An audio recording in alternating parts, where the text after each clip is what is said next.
Sergeant Brian Washko in for his visit. Congratulations on your new ride there. Well, thanks. I needed one. The other one was falling apart at the seams, really. Was it? Yeah. It was a 2016. So wow, it's seen some hard days. But newer than my car. 2016. Yeah, that poor ride. Almost a couple 100,000 now, miles. This new ride that you have, mm-hmm. bulletproof glass. Yes. Bulletproof windshield. Mm-hmm. Doors are up armored. Really? Unfortunately, the last two troopers. Has it gotten that bad? Yeah. Chad Walker and Damon Allen, troops that I worked with, are both shot through the windshield. And, that never had a chance. Once you're sitting in the car pulling up to a scene or pulling up to a traffic stop, and, Chad Walker, Damon Allen's was on a traffic stop on Thanksgiving Day. So that's coming up on that. Oh, that's right. Yeah, I remember that. And Chad Walker was stopping to help somebody who had car troubles. That person turned out to be a murder suspect and shot him before he ever got his car in park. So thankfully we have these now. Too bad we didn't have them then. Yeah. They'd still be here with us, but at least something was done, because it's a sick world out there and people don't like us. It is. There's bad guys out there that are not locked up. That do bad things. Now you can shoot out of the windshield. That's what they say. I hadn't tried it yet, but I need to double check that, because I don't know. How does that work? I don't know. Well, you can check by shooting out the windshield. That's some voodoo science right there. I mean, that's like, really? I don't know. It's like I could jump out this window here, but yeah. I don't know. I don't know how that works, but try. Thanks to the science of it, it's there. It's an extra added protection for us, because there's all too often we see on the news that officers pulling up to scene, getting shot at, getting ambushed. Basically, that happened to Terry Miller down in Pleasanton back in 1998. A trooper down there. There's one down there by Buda too. A guy had called. Yeah, a guy had called 911 saying some sort of family violence, but he just sat with a rifle and waited for officer to show. He killed 2 deputies and a trooper. Oh wow! Yeah. So he called 911. Mm-hmm. Yeah. Wow. It was a setup. It was. People like to try to make a name for themselves and do a cowardice act and make them have some kind of legacy to live on. But sick world we live in. Special place in hell for them. But it's unfortunately 3 other souls are gone with them. But and their families they left behind. Yeah. But as I have my first headline here, I was going to talk about Friday. We graduated 94 new Texas Highway Patrol troopers. 94. Oh, wow. So even though it is a dangerous job, it is, and we know that it comes with a lot of risk. But there's still men and women out there that we need to do it. South? They're going to send them all over. I mean, even if you're a trooper in Amarillo, you're going to be down south. So they just rotate. They do. They did it between that and Austin. But 94 graduated. They began their 6-month school. 122 and 94 made it all the way through. 122 and 94 made it. Mm-hmm. Yeah, they usually lose 25%. It's rough, but that's what it's geared, and it always has been. It's not to get people to quit; it's to get to see what they're made of. What can they endure before they say throw in the hat and give up with it? Yeah, because that's a controlled environment. The academy in Austin, it's 6.5 months long.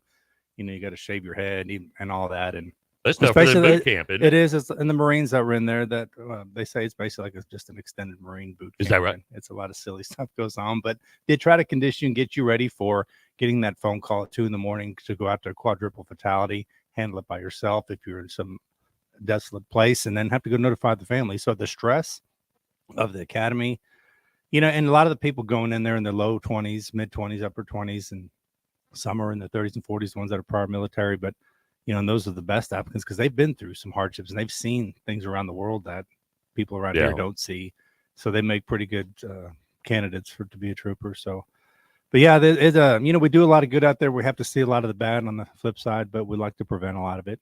And kudos to them. They get a few weeks off because they went through hell for the last 6 months. Now they get a few weeks off to transition and go to the duty station. Now, when you say duty station, they don't pick. The state picks where they go, correct? Well, there's a need for each area. So what they try to do, they give you what's called a wish list, and you pick your top 3 places where you'd like to go, and they try to get you there. And if not, you only have to do a year, and then you can transfer out. But a lot of people that go somewhere they didn't want, they're all complaining and griping. They're still there. Some of them. Is that right? 10, 20 years later, they made it home. Well, they knew I didn't care where I went. I just wanted to go. I was, I'd preferred to go home somewhere close, but luckily I got within 50 miles. So I bought a little camper. I mean, when I say little, I mean, I'm 6'6". That thing, It was Couldn't you not stand up in it. No, and in the shower, it's like a horse peeing on your back. So it was really not. It was. I was still happy though because I was proud to be where I'm at. But man, I remember I was up in Glen Rose, and it would get sometimes 10, 12 degrees. You had no water. You just slept, and you could see your breath in the trailer. The heater hardly worked, but I made it work.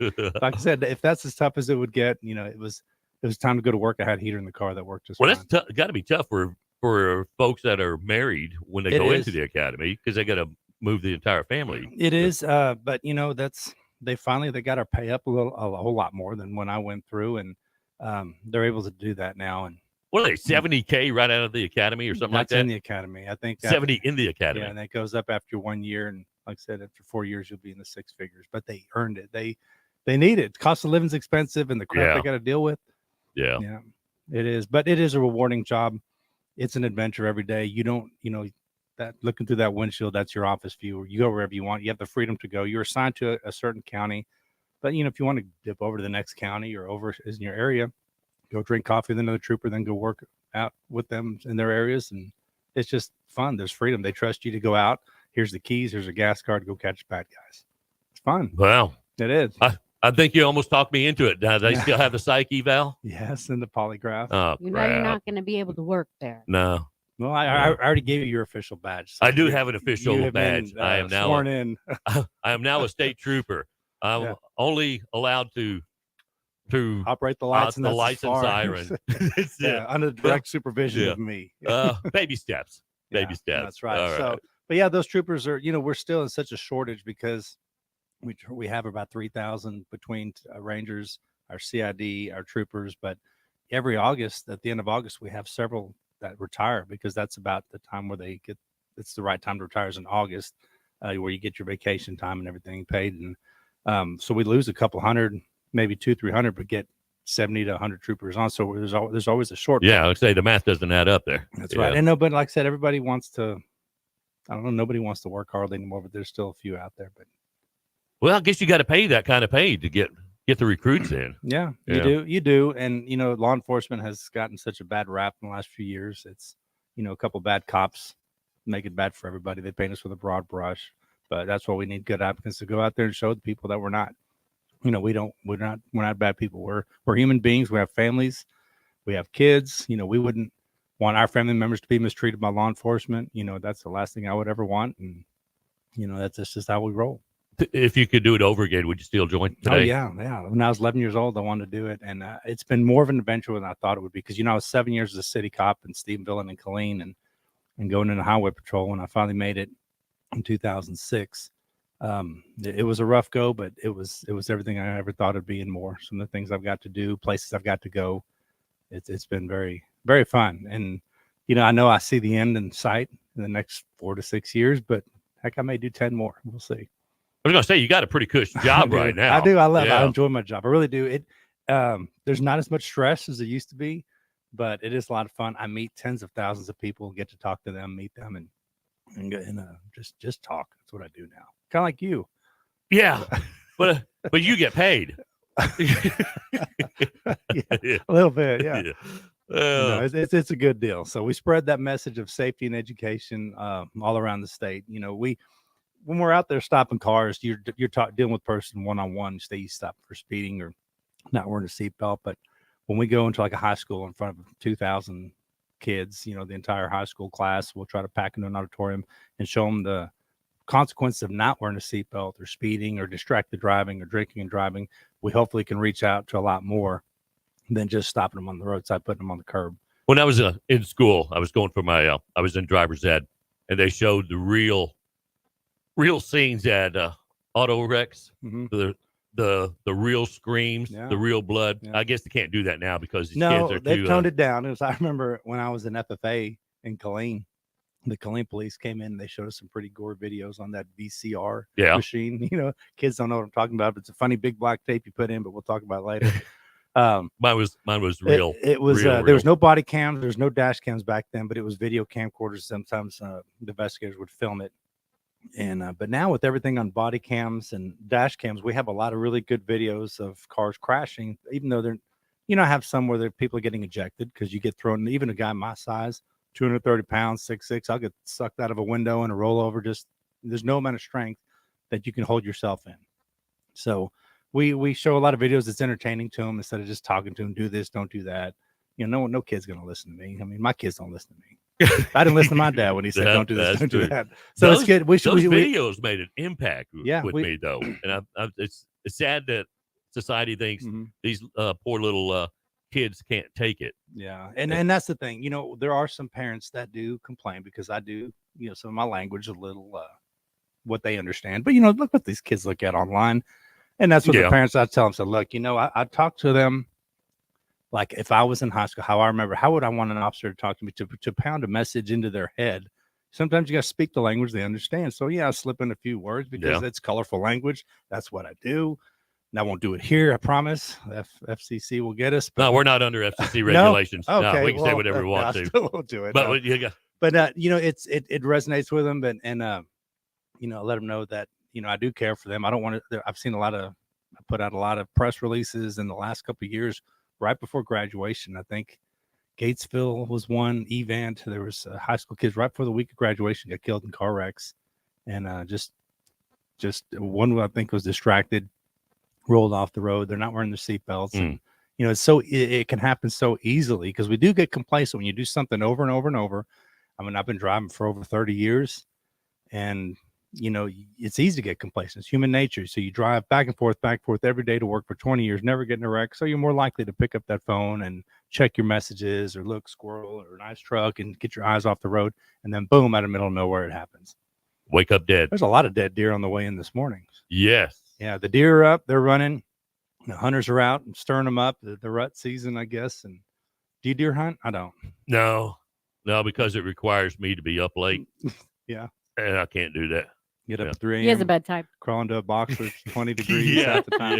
Yeah. No, it's never been nothing I was interested in, but I know a lot of people that do, and I like deer meat. It's good. Yeah, there was a car on the side of the road just past a dead deer. Yeah, coming in this morning. Yeah, I've had a few hit me. One time I was on patrol at night outside of Gatesville, and one was running and hit the side of my car, my driver's side door, and I'm running about 50 miles an hour. I mean, I thought a bomb went off. It was one of the loudest things ever, and I looked behind me, and he's crawling up out of the road, and he took off. He didn't kill him. Well, put a big dent in my door and woke me up for sure. And I've seen them come through windshields. We had a fatality where a deer came through a window up on 317 in Belton, and on Thanksgiving Day, a few years back when I was in Hamilton, one crashed through the window and hit a pregnant lady, almost killed her. It was rough. You got to think a big 60-pound object with hooves and bone, and some have horn antlers, and coming in through a windshield at 50, 60 miles an hour, it could kill you. Didn't even think about the whole going through the windshield thing. They do. They do. And it's going to be a busy week out there. It is. This is our busiest travel season. Everybody knows. And the good thing about it, over the years, it's changed, because I remember being in school, we got out early on a Wednesday, and then that's when everybody traveled. It was a mad dash. We didn't go. We lived in Killeen and went over to Grandma's house the next day, a couple miles away. But now I noticed Saturday morning when I was out on the interstate, it was pretty full.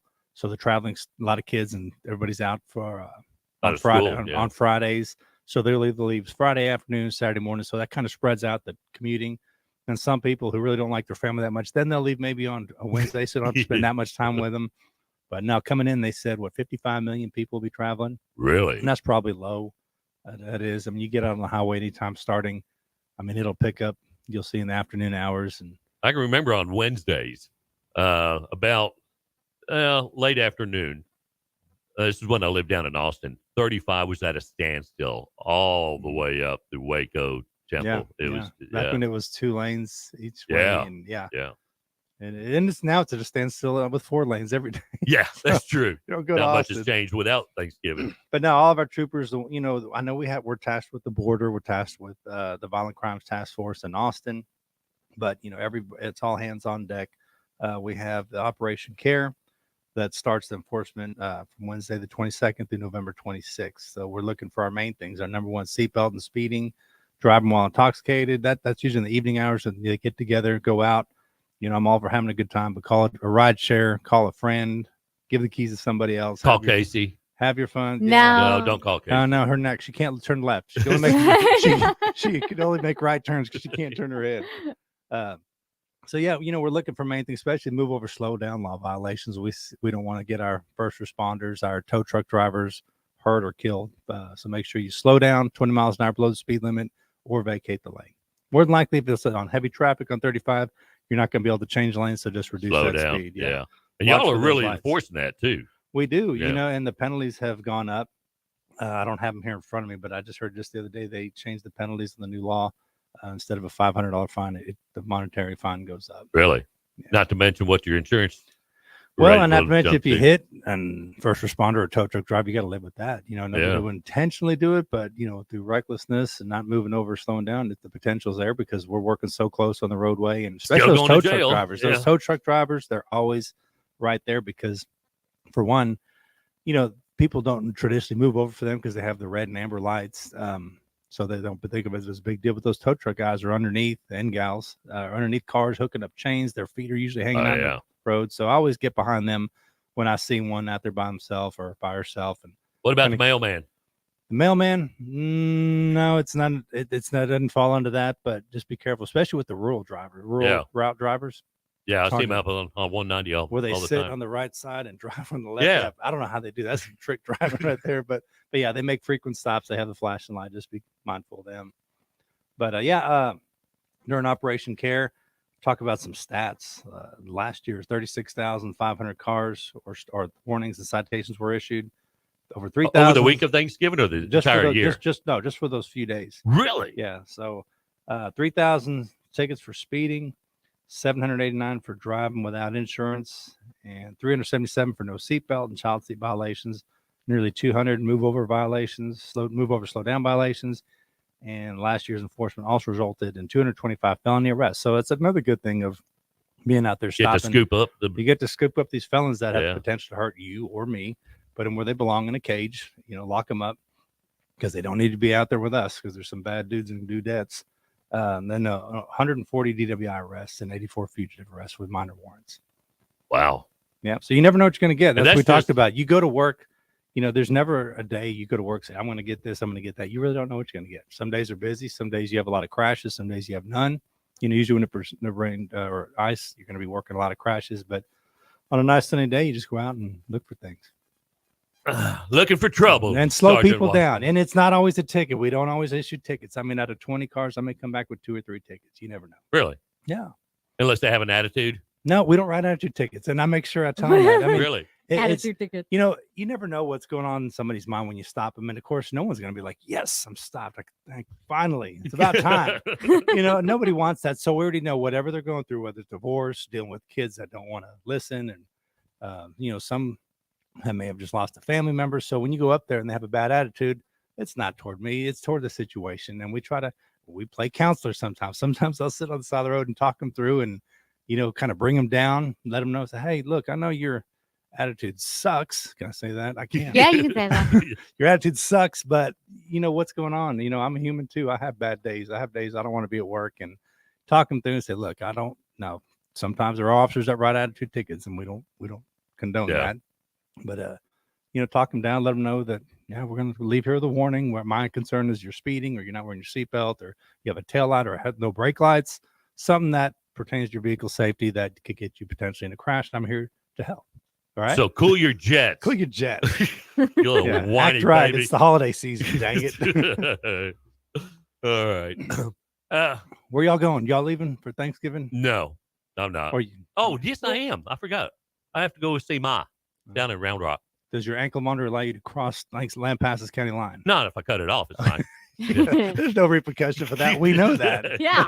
You really nothing Everybody happens to does that now. Yeah. The guy that shot up the hospital in Dallas, he cut his ankle monitor off. And there's been so many that I've dealt with. They've here in the Killeen area or in Bell County, Central Texas, that they cut them off. It's like, what happens? Nothing.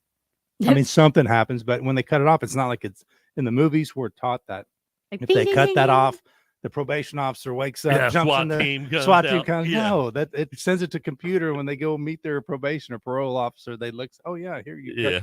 We're gonna have to put you back in jail for 2 days. Okay, we'll give you a new one. Yeah, Casey's staying home. So, like I said, big tips to about the holiday. Number one, don't drink and drive. Move over, slow down law. Always buckle up. slow down, watch the weather where you're going. I know up north, up in Oklahoma, my brother had sent something, the potential for snow and ice up there. Because I know tonight the front hits. It's going to be pretty cool, which That's all right. That's Oklahoma. yeah, they have tornadoes. I mean, that who would want to live there? That place is crazy. The weather is. Eliminate your distractions. That's one of our number one killers. You know, everybody is always on these stupid phones. We all have them. We're all guilty of it. It's dinging. It's ringing. We take a quick look. Who's bugging us? Pull off the side of the road. Exit the highway. Get to a safe place, or hand it to some pastor. Say, hey, who is this? Someone quit bugging me. Drive defensively, especially around the holiday season, because the millions of people that are hitting the roads here in Texas, they the road rage is up. And don't engage. Don't make eye contact with somebody. Start to do the road rage thing, because over 40% end in gunfire. Really? Yes. Yeah, it happens all the time. Wow. Especially in Houston. If you make eye contact with somebody you cut off in Houston, they're going to shoot you. It's almost proven. Really. Wow. You see it all the time in the news. I don't understand what's going on down there, but the deputies got in a shootout the other day. And because you made eye contact. I guess so.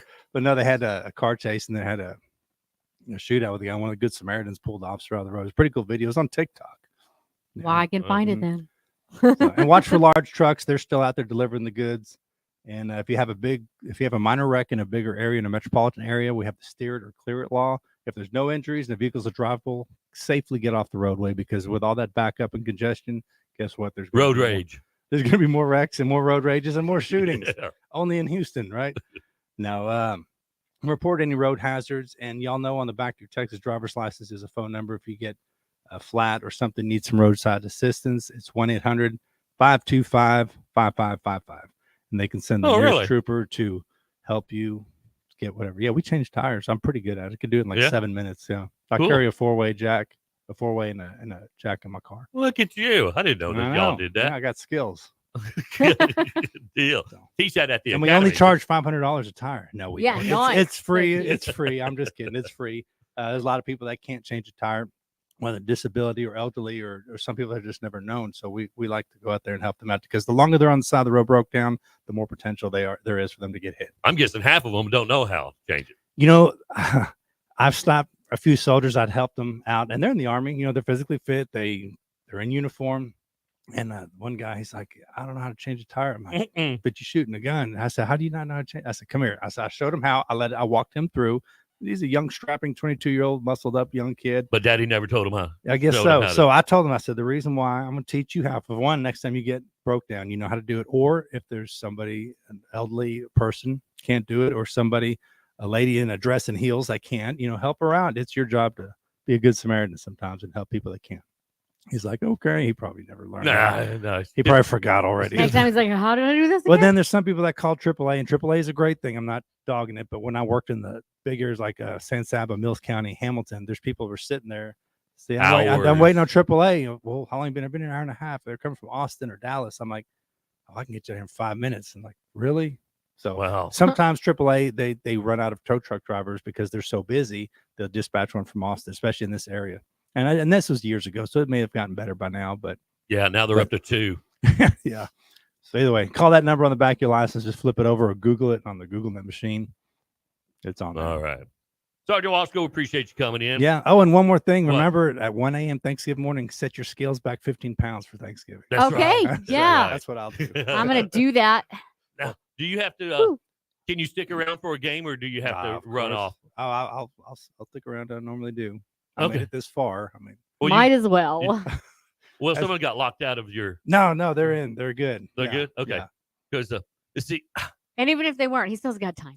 Yeah, but not going anywhere. Sergeant Washko is always on vacation. He just takes off. He takes off a few hours to come into the show, and then back to vacation he goes. No, I'm actually working this week. Well, not Thursday. Right.